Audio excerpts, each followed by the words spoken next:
Good morning and good afternoon, depending on where you're listening from in the world today, to OAG's latest webinar, where we're going to look at sustainability and the journey to net zero in the aviation industry.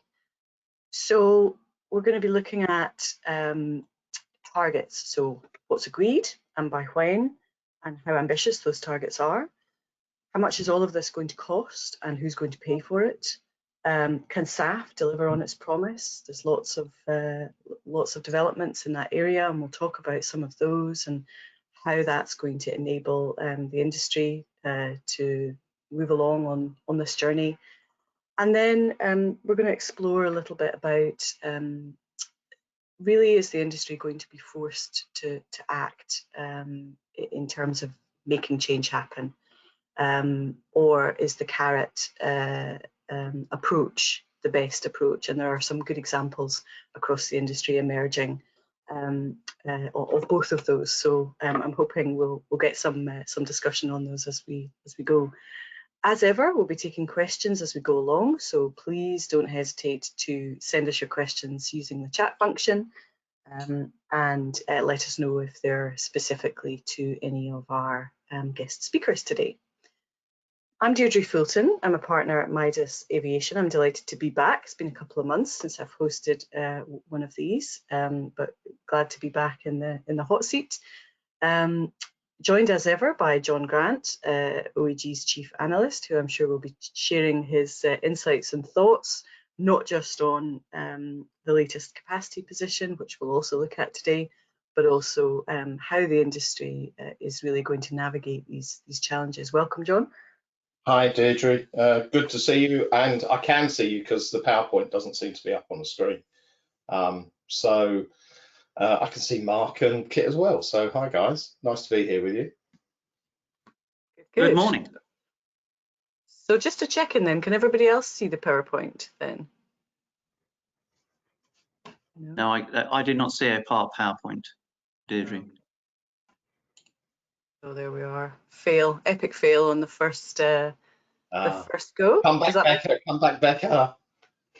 Can you see it now? Yes. Yes. Good. Okay, apologies for that. There we are. I'm glad you told me about that just at 2 minutes in, John, rather than half an hour in. I have sent you text. So there we are. Okay, first technical challenge, hurdle overcome. Let's hope there aren't any more. I am delighted this morning to be joined not just by John, but by two speakers who bring their own expertise in this area. First up, we've got Mark Pilling. Mark's an aviation journalist, editor, consultant, experienced leader, lots of strings to your bow, Mark, but you've become something of an expert, I think, in the field of sustainable aviation in the last few years. That's our perception anyway. Maybe you have a different view, but well, I think the word expert is interesting, Deirdre. I think I write a lot about it, so I read a lot about it. I talk to a lot of practitioners about it, so I observe it. Whether that makes me an expert, I think is highly debatable. But anyway, I can talk about it. We'll see. We'll see as we go. Thank you, Mark.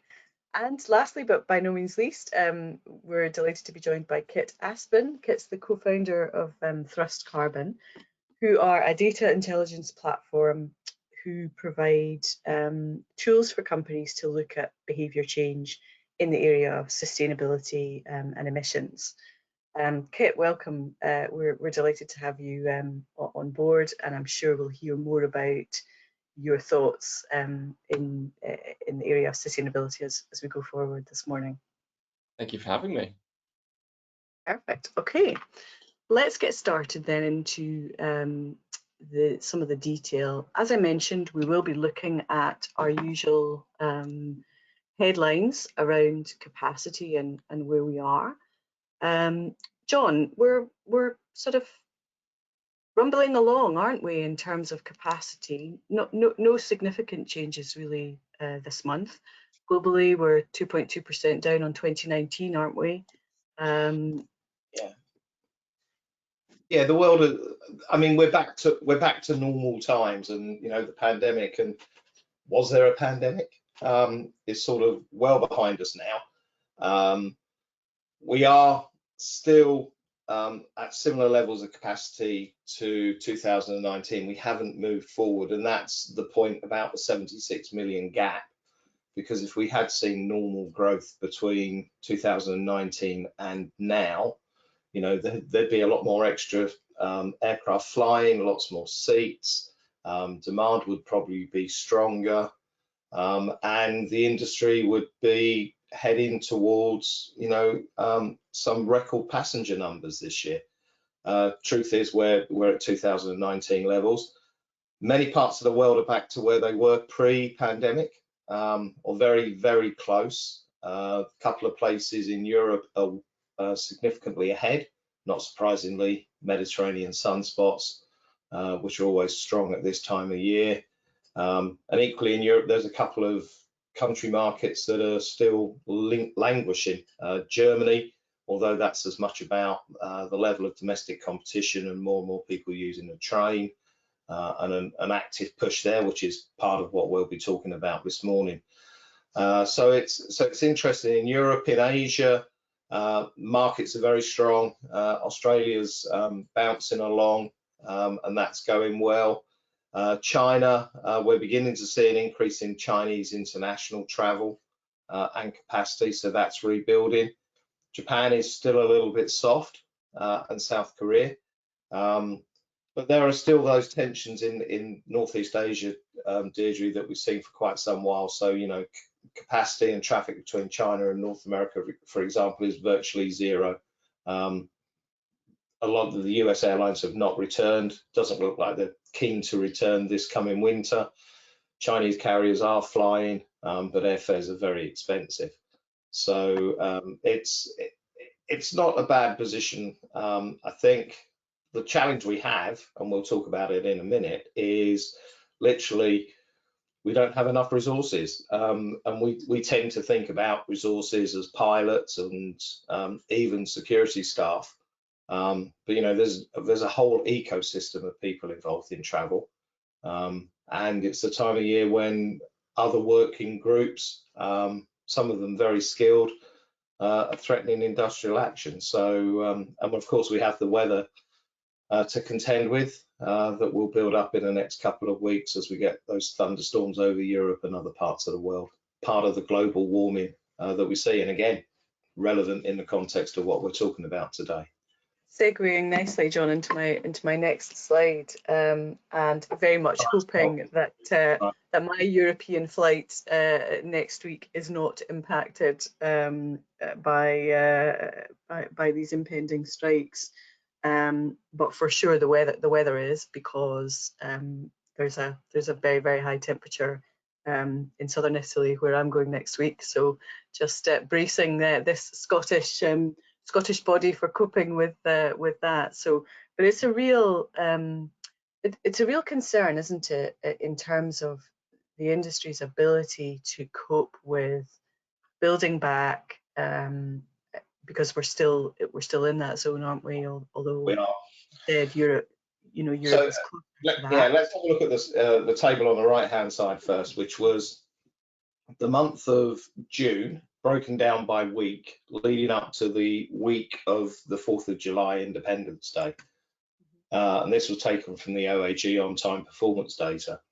And there was lots, and there still are lots of stories circulating about the challenges in the New York metropolitan area, with congestion, delays, cancellations, and general on-time performance. And you can see, as a very severe front of thunderstorms headed eastwards across the US continent, on the week of the 26th of June, Newark in particular was severely affected and resulted in United Airlines cancellation rate increasing from less than 1% in the first week of June through to 13% across their network.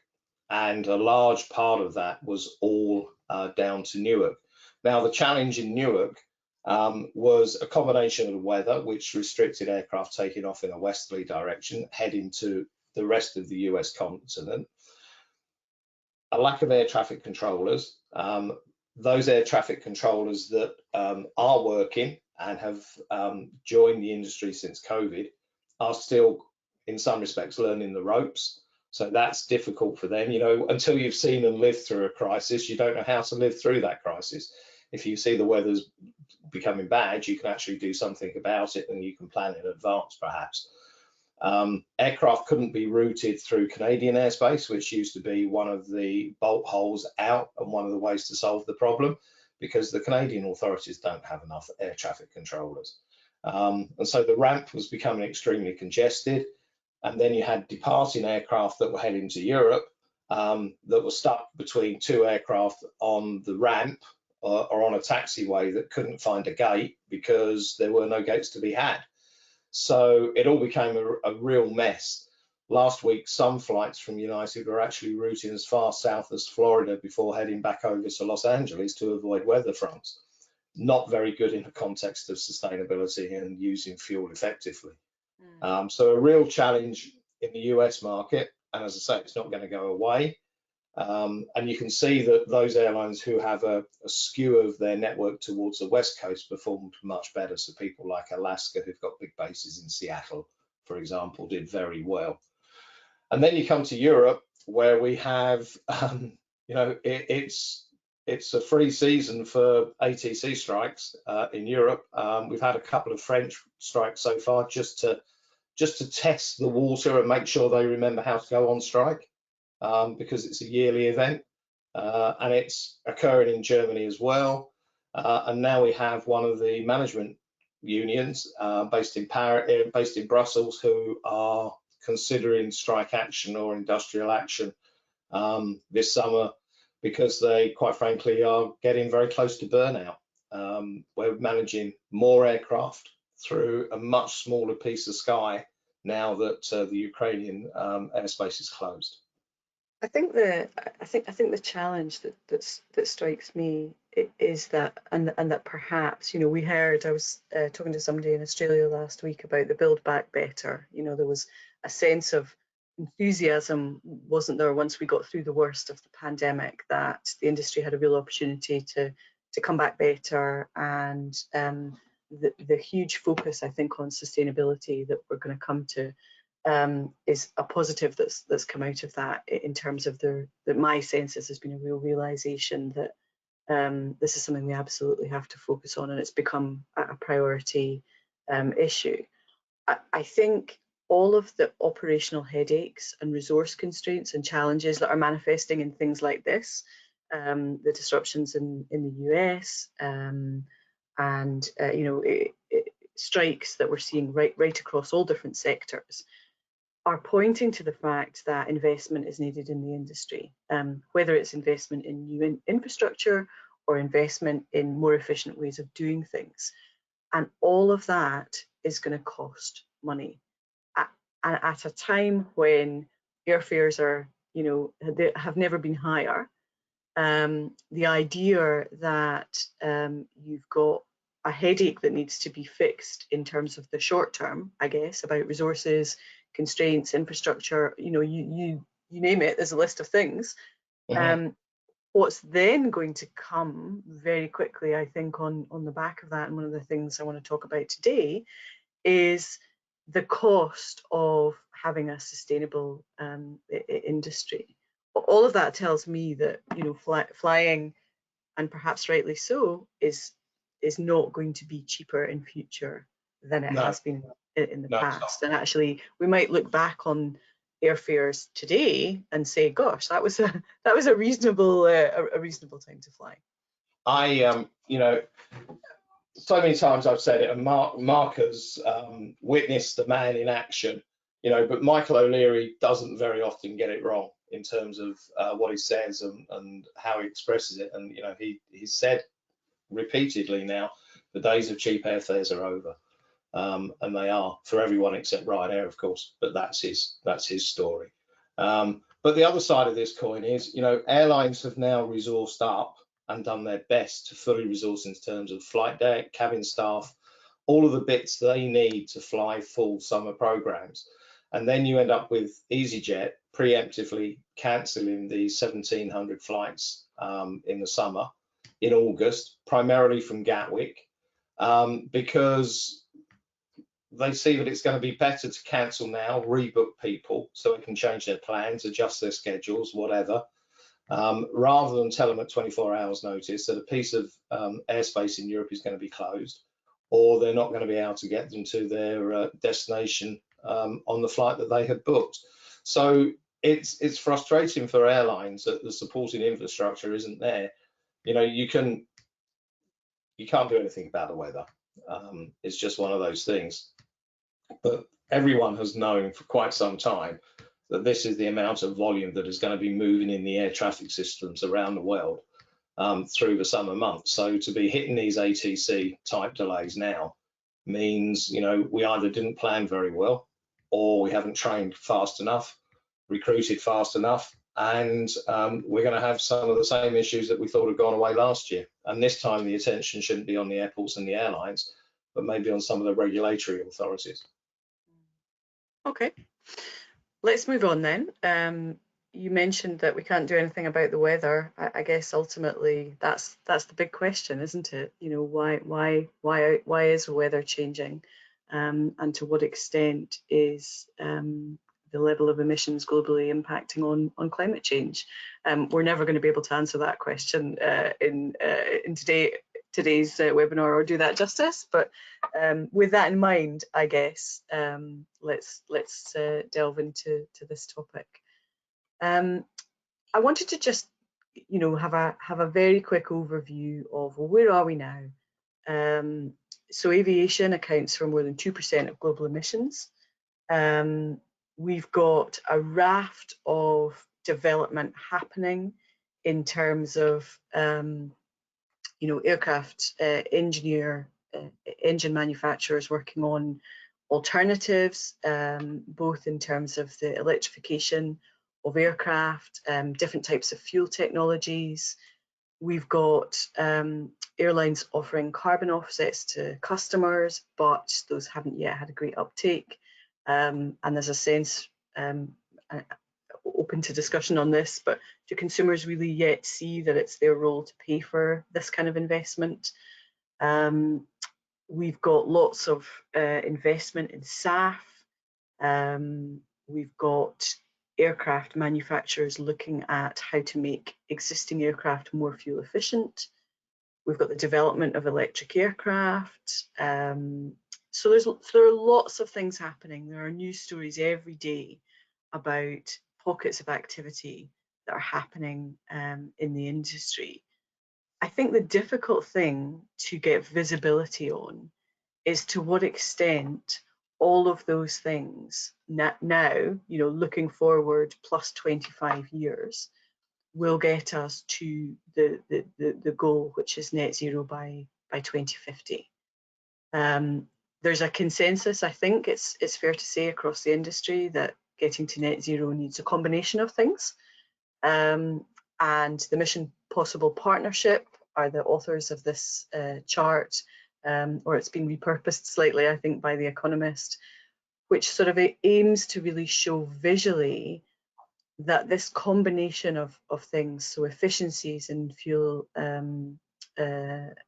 fueling, the use of biofuels, the adoption of hydrogen potentially, and the adoption of different aircraft types will all be required in some combination to get there. I guess the question for me is, will all of this be enough? $64,000 question.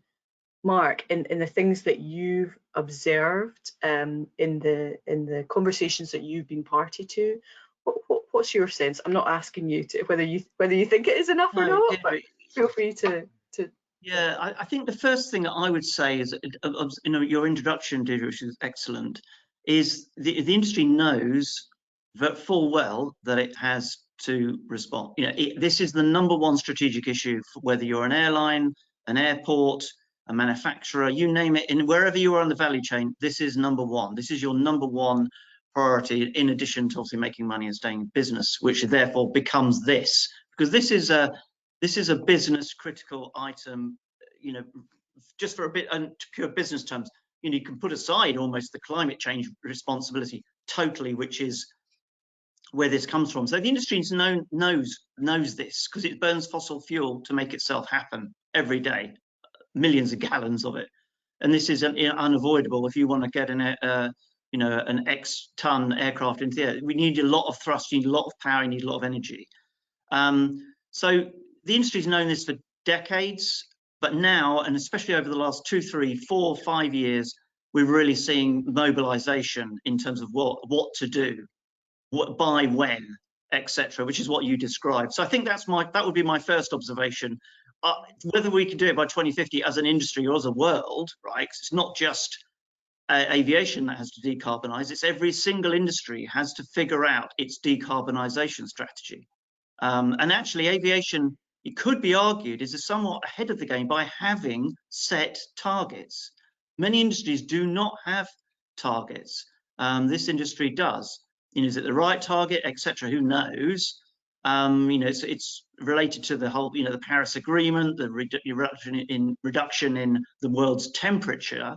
So there's lots of science behind it. So that would be my first comment, Deirdre, as a starter for 10. The industry knows, it's got plans. Are they credible? Who knows? There's a lot of roadmaps. There's more roadmaps than there are journalists out there in the world reporting on it. So, but there's an ICAO stock taking going on right now as it prepares for COP and the next ICAO meetings.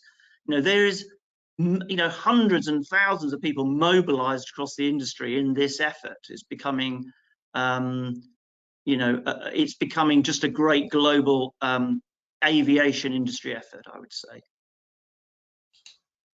Thanks for that perspective, Mark. What's your take on this? Yeah, it's theoretically possible, right? And I think that's what this graph from The Economist alludes to. If we did all of these things and we made all the right investments today, then we can get to net zero by 2050. I think, especially some of the items we're going to talk about later, is the reality is for that to happen, there needs to be a lot of money spent today, and that's not happening. And for all of these items, if you want to have an industry around hydrogen and it looks on the graph like it starts to pick up from just after 2040, well, then you need hydrogen pipelines, you need facilities for creating large-scale hydrogen.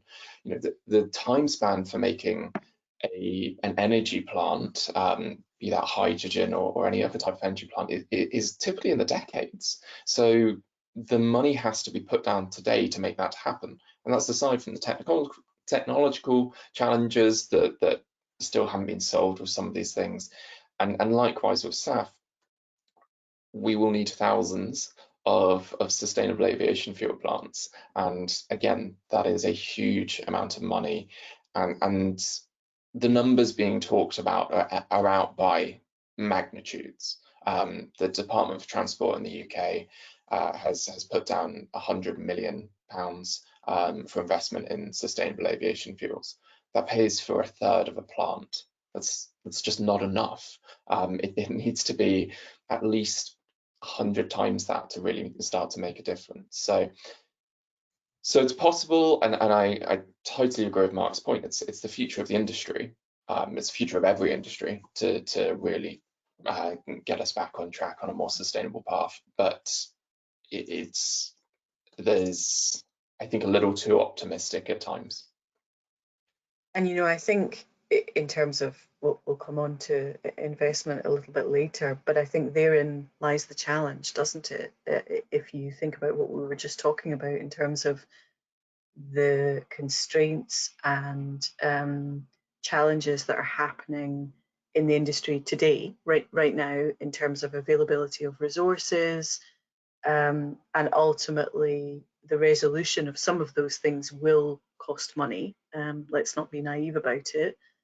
Labour disputes will only go away ultimately when there's a satisfactory resolution from both sides, and that's going to cost money somehow. And there will need to be investment in infrastructure and technology to facilitate, better air traffic management in the skies across all regions. and so it goes on, you know. And so I think that for me is really it really brings it into focus. I think, you know, and I don't want to Well, say you know, again, Deirdre, when you look at fares are never going to be cheaper. No, Deirdre, just when you look at what is being done, what needs to be done. So the first thing the industry does is it basically brings new aircraft to bear. That's one of the pieces. So you replace the older, you know, less efficient aircraft with more efficient aircraft. That's the first thing you can do, and that's being done at pace. That costs a lot of money, but airlines find that money. There's very traditional ways of financing all of that improvement, fine. And the technology's coming from the engine manufacturers, from Airbus, Boeing, and all, you know, Pratt, GE, you know, Rolls. That's happening. So yeah, great. You know, changing your fuel type, which is what SAF is, and then e-fuels or some sort of carbon transformation fuels. You know, this is just massive, because, you know, we have one fuel type today, and we're going to have a sustainable aviation fuel type made in different ways by different people, new players, etc. This is a whole industry that is being developed. You know, this is not a switch that can be flicked fast. It takes this long. It's going to take, you know, 25 years to get to sort of that net zero target. It's going to take 10 years to get 10% maybe of SAF in some of the mature markets. This is such a massive effort and requires, as Kit was saying, just huge amounts of money. Again, in a world where huge amounts of money don't exist, right? So you have to have that transition, you know, and you could argue, well, why didn't we do this earlier? Well, yeah, of course we all should have been doing it earlier. Well, yeah, duh. But, you know, we weren't. So, you know, the industry, along with any other industry, is doing this. And it will be ingrained in our business. It's already becoming part of our language. We didn't have the language of SAF, feedstocks, pathways, you know, e-fuels, whatever you want to call it. They didn't exist in anybody's sort of consciousness, apart from the experts, you know, 5+ years ago, 2+ years ago. Yeah, so, you know, this is a big transition, and it is going to cost, obviously, huge amount of money. Matt, can I just ask, because it always intrigues me, you know, the industry knows it needs to get its house in order. From what I see, you know, it's lots of effort. Every airline has lots of people employed now who are working on sustainability. But does the actual regulators, does the governments, those people who direct strategy, policy, taxation, all of these things, understand and but one, understand their responsibilities and their roles, and two, understand the need for them to invest in this for their own long-term economic wealth? Is that really understood? Because I've listened to a former Minister of Transport who, quite frankly, I don't think could even buy a bus ticket. I think, John, there's an onus or a responsibility on the industry, isn't there, to tell that story and to be lobbying governments the world over to do that. But asking Kit, asking Mark, from what you see, do you think not every government in the world understands the scale of their responsibility on this subject? Well, I can't speak for every government, and I suspect that there are some, perhaps in the Korean Peninsula, who maybe don't give a monkeys about this. But I think that actually, you've only got to look at what ICAO signed last year with the long-term aspirational goal, which is obviously the 2050 goal. Yes, I would say you've got to be pretty much with your head very deep in the sand if you haven't realized, A, that climate change is an existential crisis for your country and for all of your neighbors, and therefore ... what that means to water supply, scarcity of food, what that then means to your own national security, wars, conflict. All these things come from the climate crisis. So yeah, your head's pretty much in the sand if you're not there.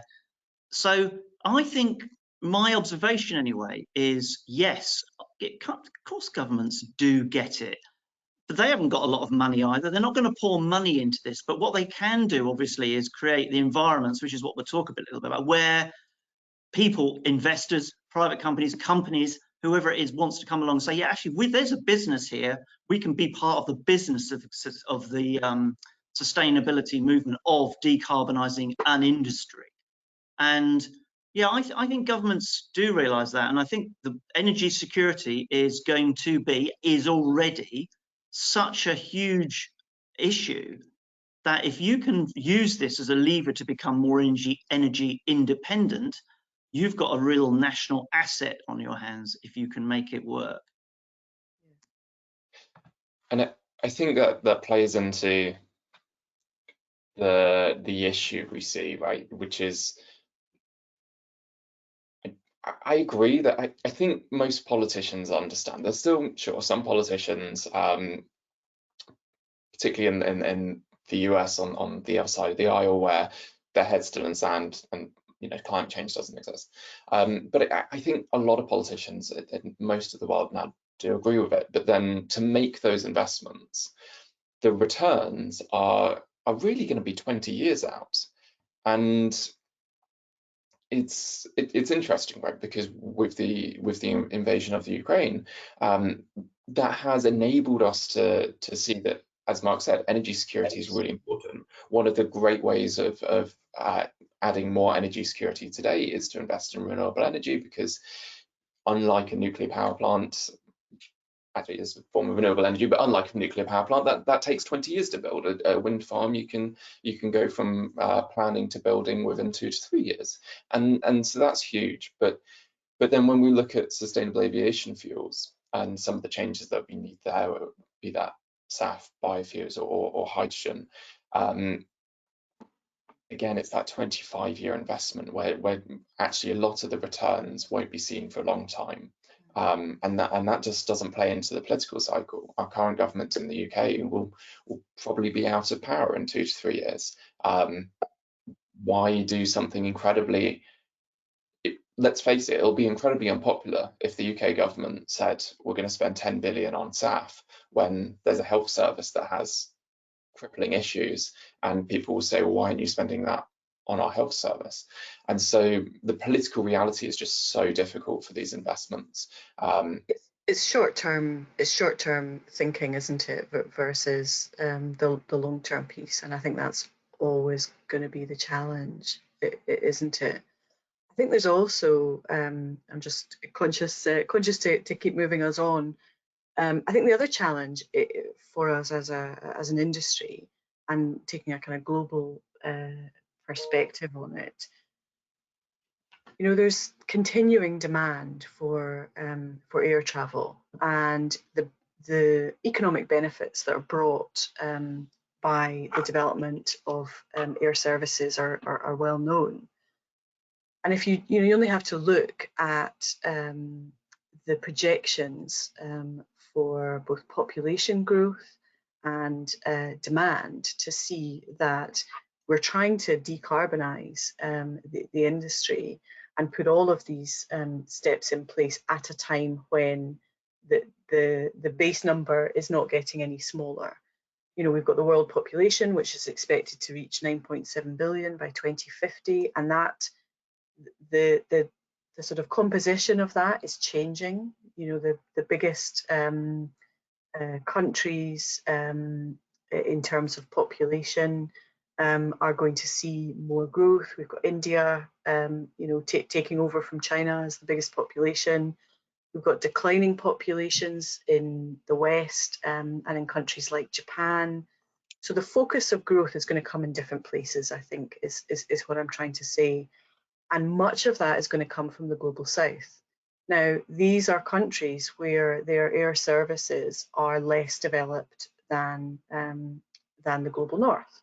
And you only have to look at the propensity to fly across just a sample of some of these countries here to see that, there is huge potential for the benefits that aviation can bring in these countries, and a shift to a propensity to fly of 1 trip per person, for example, which is nowhere near what we currently do at the moment, will lead to significant growth in demand. So there's a sort of tension for me around for countries for governments in developing countries, the need to invest in aviation to deliver economic growth and to facilitate that, whilst balancing that with doing it sustainably is a huge challenge. And I think there's a responsibility on all of us to to ensure that there isn't a position that is taken where the global north countries have all benefited from the rapid expansion and growth in aviation, but we're now approaching a period where actually we need to fly more mindfully or travel becomes more expensive, that we don't disadvantage other nations. No, Deirdre, I don't think you can. It's, you can't sort of say you can't grow your market because of what's happening and global warming when we've enjoyed that benefit in the more mature markets for decades. The one bright spot, I think, and to what Mark was saying earlier, is 500 aircraft are going to be entering operation in India in the coming decades.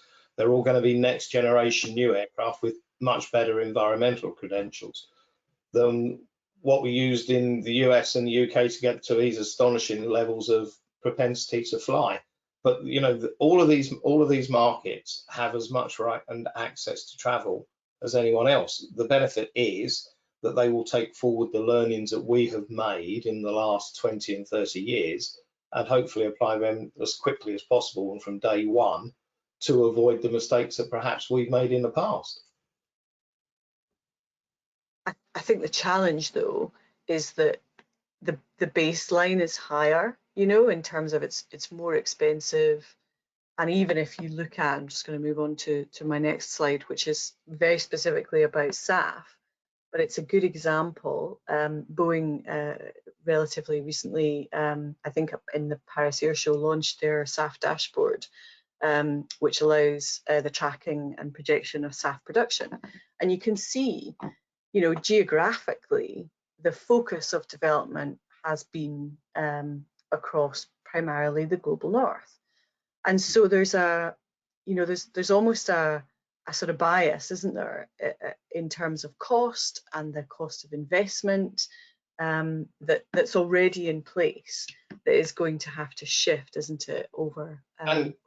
To Kit's point, Kit, how do you get scale in this production? I mean, there are so many places with airports. How do you actually get the scale of SAF production that is effective and will deliver on the requirements? I mean, that's the $1 million question, isn't it? It's when you look at these graphs, in particular the top one on the right hand side, the number of plants that would be needed for sustainable aviation fuel. The IATA put the cost of a new SAF plant at $280 million on average. So we're talking about not only a huge number of plants, which, to be fair to the global south, need to be spread out all over the globe. We're also talking about somewhere from $500 billion to $500 billion to well over $1 trillion cost. But then the other issue you have then is the feedstocks for all of these. It takes a lot. you make SAF from something. There's not enough used cooking oil in the world. There's not going to be enough used cooking oil in the world for the SAF commitments by 2030 or probably before then. So then we have to start growing things for SAF, and food security is also a huge major issue around the world, and that would potentially be a conversation of diverting food. So in terms of how we solve this problem, it is just, I don't have the answer. Really, it's such a difficult one, but it is one that has to be equitable, because if we did solve this problem and all of those South plants were in the global north, that's going to be incredibly unfair and hold back much of the GDP of the global South for the next couple of centuries, right? The climate change has an opportunity to be very equitable, but also if we're not careful, we can end up creating more inequality from an already unequal situation that climate change causes. It's, my kind of thought, Kit, just building on that, if I may, is this is pretty normal, I think, sort of industrial behavior where the mature markets, the developed markets, which have the, if you like, the political pressure to change faster because just of their own climates, in terms of their economic climates rather. They start. This is where they pioneer, they move. And then gradually, over time, once they've sort of proven it out and investors get more comfortable, SAF production, if that is one of the solutions, or e-fuel plants, or whichever it is, will proliferate through various countries, etc. Feedstocks permitting. Totally take your point there, Kit. I'm not smart enough to figure out if there are enough feedstocks existing today, but you know, I think things like e-fuels, where you're using different, you know, we're using hydrogen, which obviously has to be produced as well, or carbon capture. You know, there's some pretty exotic technologies out there which might play a role. Alaska Airlines just yesterday signed a deal with a carbon, they call themselves carbon transformation. I think there's carbon capture in there and all the rest of it, to start this kind of wave. But it starts in Alaska, it starts in the west of the US, it doesn't start in Mali. But you know, each of these countries does have an opportunity to look at SAF or some form of renewables to create energy in a more, you know, in a way that can contribute to their national economic needs. And again, this is not a switch that can be flipped. There's going to be lots of different sources. I mean, the US has got ethanol apparently, which they make by the bucket load, and it makes diesel for trucks and all the rest of it. Apparently, a lot of people are looking at, you know, changing these ethanol plants from making diesel to making SAF. Now, they're not going to do that because it's kind of, they're going to make less money out of it. They're going to do it because they can make more money out of it.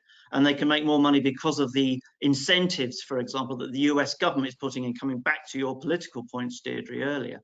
So can it deliver? I mean, I don't know.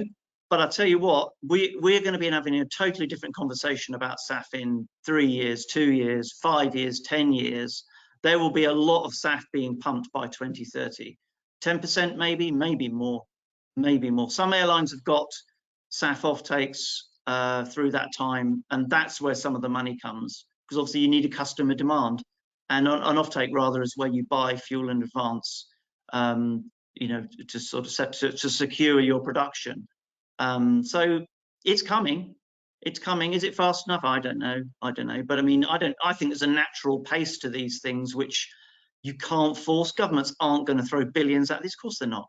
And neither is the private sector. It has to see the return. I think we're in. I think the interesting thing, isn't it, that we're sort of in that evolution phase across all of this. So in terms of SAF, there's the, you know, I don't want to say the low-hanging fruit of using oils and grease and waste to convert to fuel, but you know, there are other developments underway in terms of technology that's aiming to use all sorts of other different feedstocks. I think I was reading something about a startup that was looking at sewage sludge, for example, as a feedstock. You know, so all of that innovative thinking is happening at the minute, and no one's quite sure which will be the horse to back, I guess, in terms of what will be the thing that that changes things and moving them forward. And I guess we're seeing the same thing, aren't we, in terms of the physical technology, in terms of aircraft development and design, and engine manufacture and design, and we'll come on to look at some of that shortly. I think we had an interesting question actually, which I sort of instinctively have an answer to, but I'm interested to hear what the panel say. We've been asked whether there's a risk that the big oil producers will drop their prices to counter SAF. My view on that is that I think SAF is never going to be cheaper than oil, because of all the things we've been talking about in terms of investment and development. But I'm interested to get the panel's view on this. If you follow the principles of supply and demand, and we've constantly been told that oil is running out, you know, but then on that basis, if there's less of it, there should be a higher price. So it would be counterintuitive to assume that SAF is going to drive a reduction in price, unless there's a huge profit margin and there's a cartel, and OPEC isn't a cartel, is it? Question mark. You know, then who knows? But I would think that I'd be surprised if that behaviour develops. I'd be surprised. No, I totally agree, John. And I think the oil majors around the world, are in an energy transition. They know it. They've got a strategic imperative, just as the airline industry has. And the question would be, are they moving fast enough to transform some of their plants, etc., invest more in sustainable fuels or renewables or whatever? I think that's an open question. Probably a lot of people would say they're not. But they are moving, and they will have to move because of our transition away from a fossil fuel based world, right? Yeah. I think politically and more broadly, what we were saying earlier about this is the #1 issue in the industry.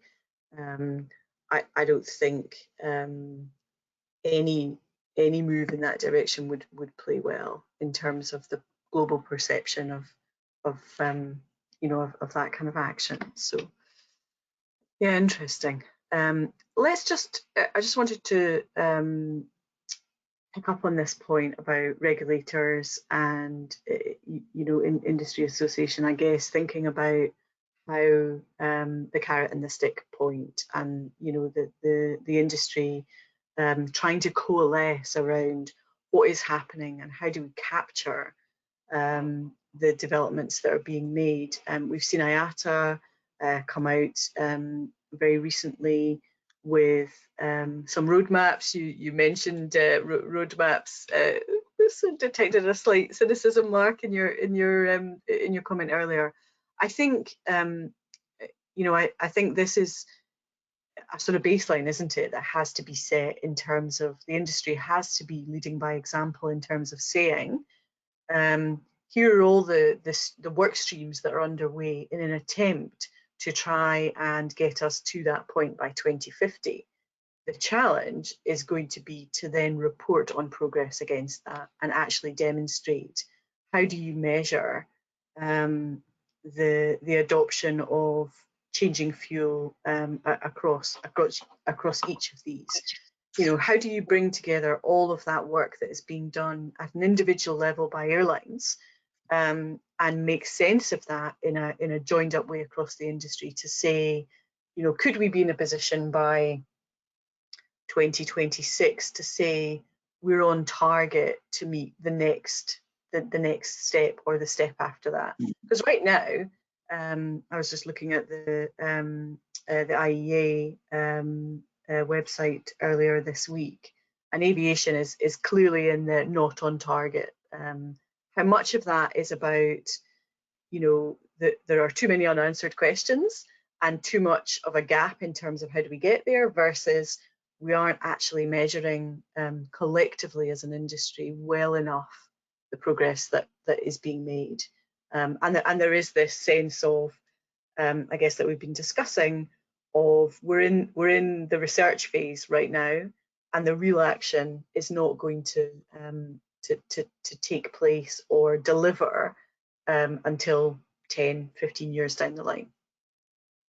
No, I think it's a well taken point. So the roadmaps, I'm not cynical about roadmaps. They're just actually quite an elegant way of explaining what the challenge is. And actually most organizations rather have coalesced around what you've described in the top right, what is described in the top right about what the tools are to decarbonize. Pretty much everybody agrees on them, it seems. I think the industry's challenge is going to be between now and say 2030 is demonstrating progress, because there won't be, SAF in significant volume will not be starting to arrive until the latter part of this decade. So you're relying on other things, if you like, to show progress. So, and they're not going to be massive. You're not going to see double-digit reductions in aviation's carbon footprint by this. In fact, it's going to keep going up, obviously, as traffic grows. So what is there to point to? And I think maybe this is where, I was just speaking to somebody yesterday on a story that I'm writing about some of the introductions of some of the new technology aircraft, some of the hybrid electric aircraft, maybe hydrogen powered, etc. yeah, these aren't going to make a massive dent in the sort of the footprint of the aviation industry. No, of course they're not. You've got to decarbonize long haul flying to do that, but they are going to be proper examples if they work, and I'm pretty sure they will. Some will, when you can actually see that you've got aircraft that are flying with much lower, significantly lower emissions. They will be short, they will be propeller driven initially, but these are going to be examples of aircraft that do something different, have a different carbon footprint to today's aircraft. So yeah, there is a big challenge, Deirdre. And no, we're not going to see huge leaps on these roadmaps like, oh great, we're half the way there, it's 2027. No, we're not. But much as it's we'd a all long wish game, for that. right? This is a long game, unfortunately, in that sense. Yeah. You're operating in this space, aren't you, in terms of helping organizations and companies to look at how to drive behavior change, I guess from a from a slightly different perspective. Interested to hear your view on what the thinking is in terms of how the pace of change, and the ability to bring visibility to companies about how their decisions can influence in this area. Yeah. So yes, we do a lot of everything from behavior change through to right at the start, travel program analysis, right? Working out if you're going to be taking 200,000 flights a year, what carriers do they need to be with? What class of travel are you going to be in? Who should be traveling?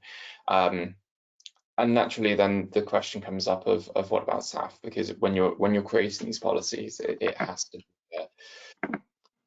to be aligned to a company's goal of get to net zero, and it's different for every company. But there's plenty of companies that have goals far ahead of 2050.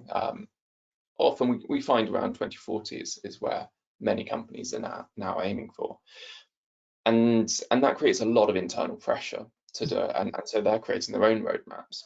I think the difference between the two roadmaps, between a corporate roadmap and say an IATA roadmap, is IATA is not going to come out and say sustainability is important, but we can't meet it. It can't be done, right? They're always going to say it's possible, and it is possible. I do think it is possible. But when we look at the corporate roadmap, it has to be realistic. They want to know what they actually need to do, and SAF right now is sold out for the next couple of years. You can get little amounts here and there, but actually to make a meaningful purchase, you need to be doing an agreement for 3 years' time.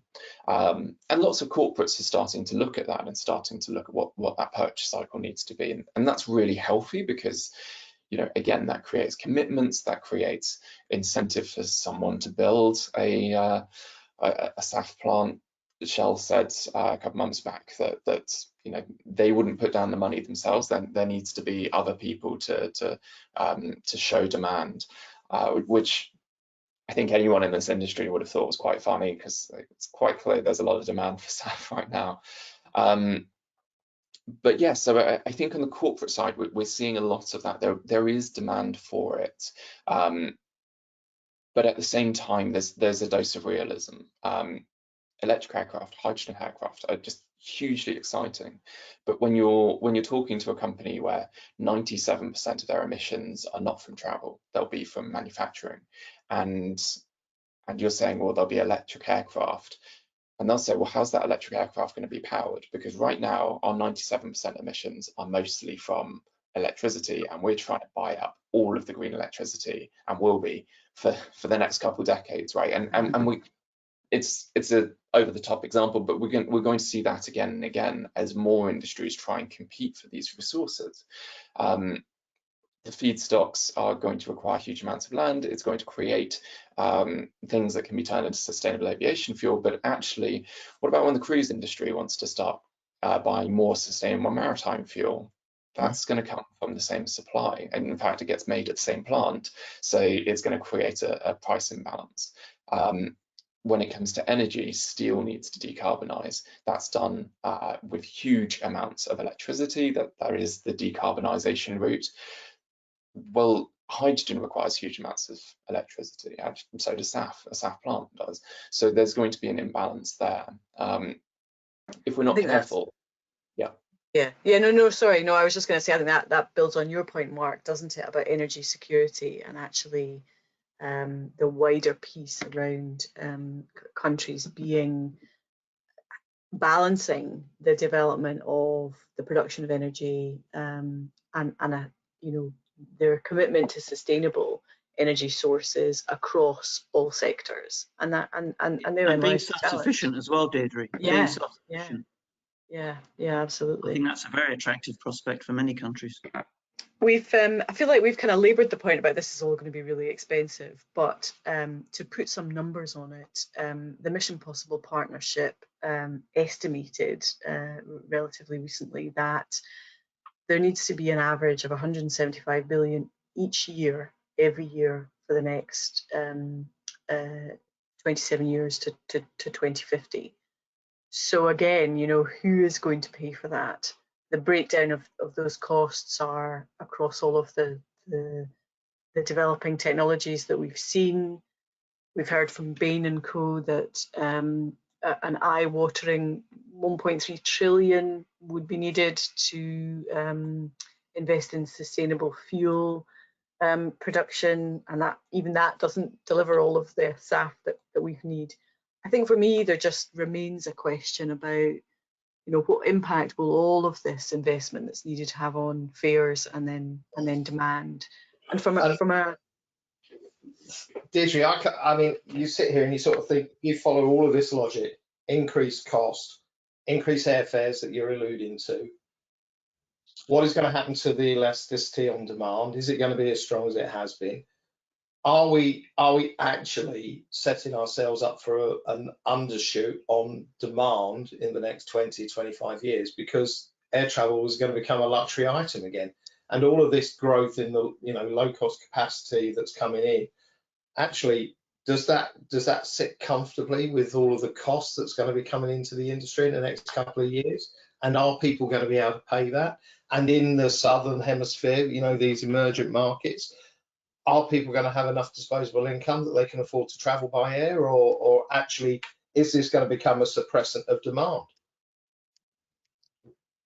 I think that the onus therefore is on, if there's an acceptance that we want growth to continue in the industry and it has to be done in an affordable way, then the focus has to come on to finding the best technology to facilitate that, and the most efficient technology to facilitate that. And I think we've heard, haven't we, that there are all sorts of alternatives being mooted and all sorts of developments, both in terms of fuel, equipment, aircraft types, all of those things are happening.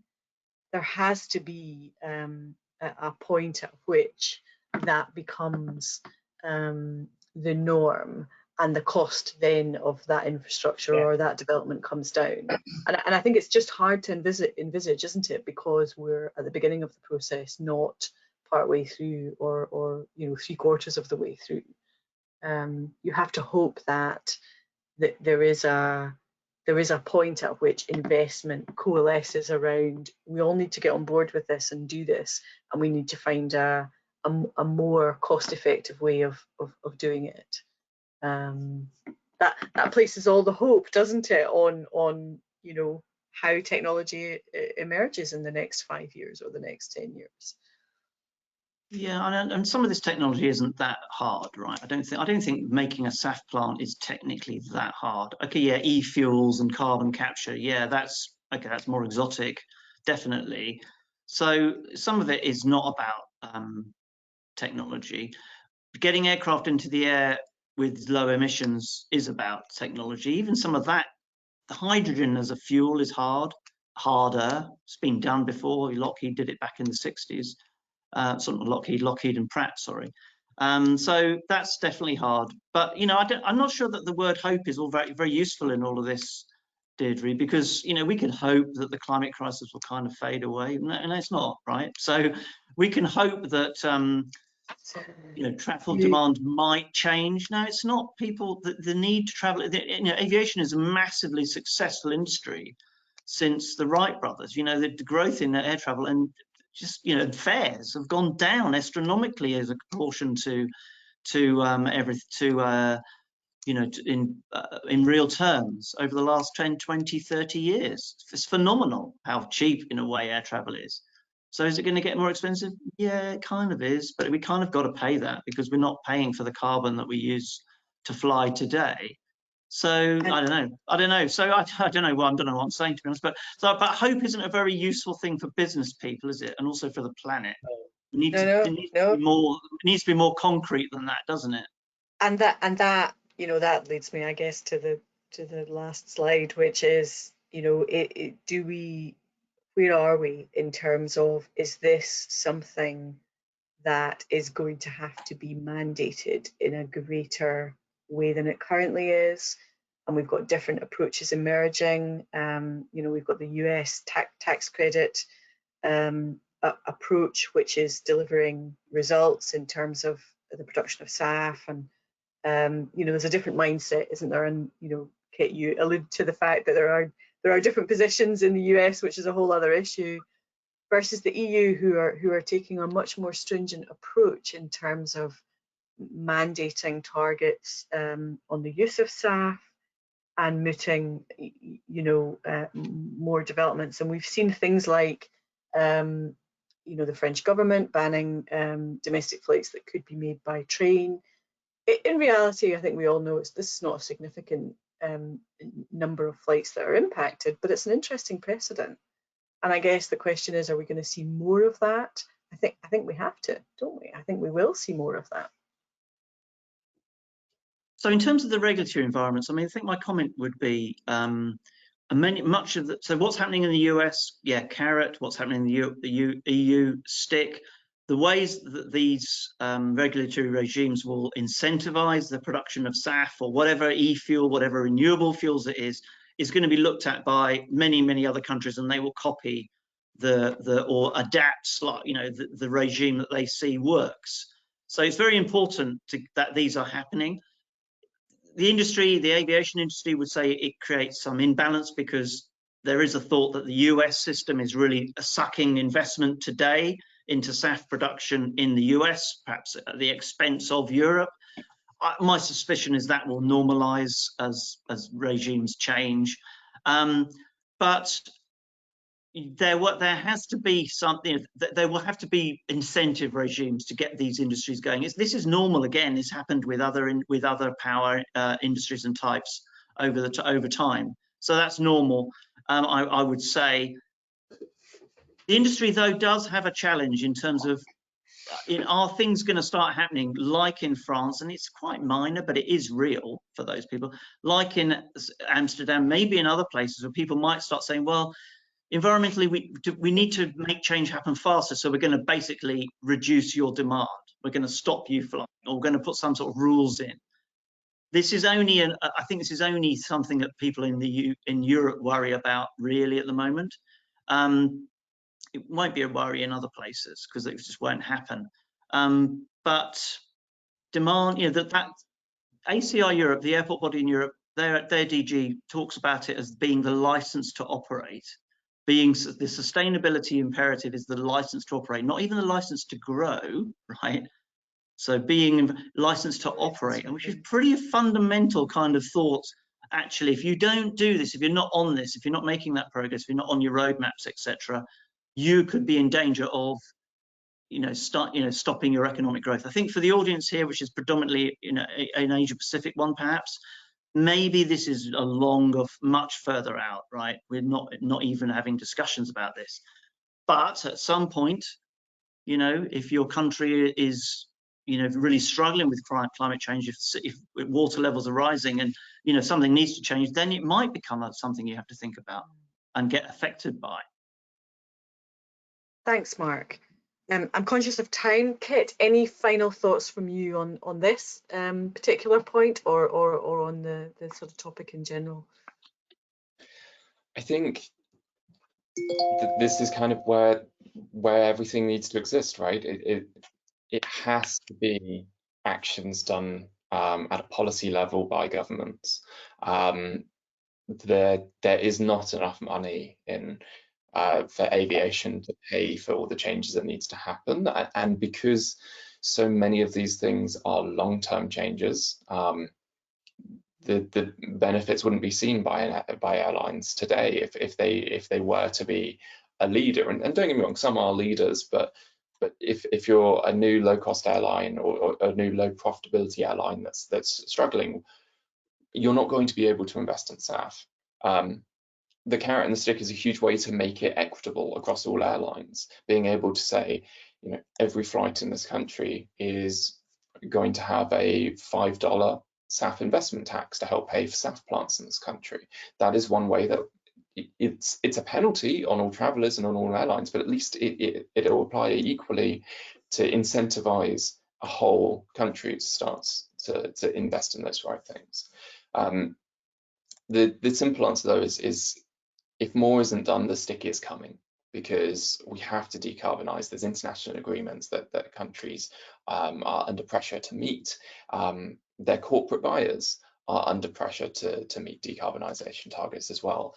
So if the aviation industry doesn't decarbonise in time, they're going to start seeing those penalties come in, and then it's not going to be on their terms. And I think everyone would agree that ultimately, if they'd much rather get everything in line on their terms rather than have to face a huge carbon tax in 5 years' time, or as we've seen in France, have to immediately lose a number of their routes. Thanks, Kit. I think unfortunately we're over time. We're probably going to have to wrap it up there. Thank you to the panel for your insights and helping us trying to navigate this this fascinating topic in the industry. We're going to be back later today. Kit's joining us again, and we're going to be joined by Lauren Riley from United. She's their Chief Sustainability Officer. So we'll hear this afternoon some of the things that are actually happening and action that's being taken by one of the biggest airlines in the world. So tune into that. You can also sign up and have the recording sent to you if you're interested to hear what's said there. Thanks everybody again for joining. Thanks for listening, and we'll wrap it up there. Thank you. Thank you. Thanks, Deirdre. Great stuff. Nice to meet you, everybody. Thank you for the invitation. Thanks. Bye. Thanks, everyone.